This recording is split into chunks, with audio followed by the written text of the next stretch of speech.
Yeah, so this is very much as expected. Um, uh, People on the bank's monetary policy committee, some of them will still say inflation is not back down to target. We need to, in fact, increase rates. The majority has decided that let's just keep them where they are. Let's keep them high to show financial markets that we're serious about fighting inflation and wait till it comes down before we loosen. Of course, the criticism here is that, and the bank's own analysis shows that, is that it takes 1.5 years for the full effects of interest rate increases to ripple through the economy. So we might well be in a situation where we've kept rates very high for quite a while, and that is really in 1.5 years pummeling the economy. We're getting very low or even negative growth, and inflation is even below target. So it's understandable why the Bank of England is risk averse and wants to just make sure inflation is squeezed out for sure. But there's a real risk of them leaving rates too high for too long. Carsten, prices, though, are still rising and they're still high. That's going to worry people. So what do you think should be done to address this? Yeah, so even though inflation is coming down and it's expected to be back at target perhaps by the end of next year, this just means price increases are becoming lower, but prices themselves are still much higher than they were in the past. So energy costs, for example, could still be about 50–60% higher than they were before the pandemic. And the result of this for people, and goes to your question of like, how does this affect people's lives? For households, they're still struggling with the cost of living crisis. We have 3.8 million people in this country in destitution. That's about triple the time, the number of children in destitution now than in 2017.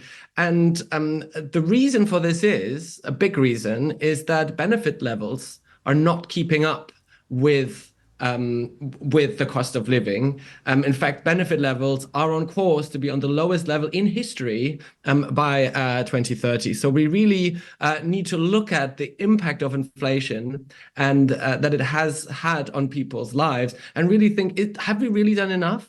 Last year, we had a big inflation support package, including for those on benefits. But this hasn't been renewed this year. So people are still really struggling. Huge increase in destitution, and the government in its autumn budget has done virtually nothing for those people because the tax cuts it has enacted mostly benefit the better off with higher incomes. So really we need to do more to help people with very high, continued high prices. Right, and Carsten, just a little bit more on that decision and what the committee decided. There were three members in the minority, and they actually wanted a hike up to 5.5%, and that's in a bid to get inflation under control. Of course, inflation is how you measure the way prices rise. Could you explain your take on what that would have done, what their rationale would have been in terms of hiking it up that way? Yeah, so there's basically a divide in the economic discussion on what people call the last mile of inflation fighting. So we now basically brought it down from its peak of about 11% to 4.6%. So it's already way down. And there is one camp, including those people who voted for an increase in rates, who say, actually, this last mile, like getting it actually all the way down, that is the hardest bit, and we need to, tighten the screws further to achieve that. And then there's others who say, actually, if you look at the US, if you look at Spain, they basically have come down nicely towards their targets without this extra effort. And so this is basically the battle of ideas here. Is it really that hard? Do we need to tighten further to go back down?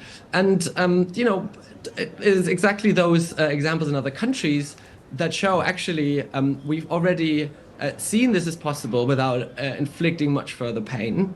And so we're now at a risk of overdoing it. We should let inflation ripple through the system and come down, support those people on low incomes, rather than risking really pummeling the economy more than is necessary.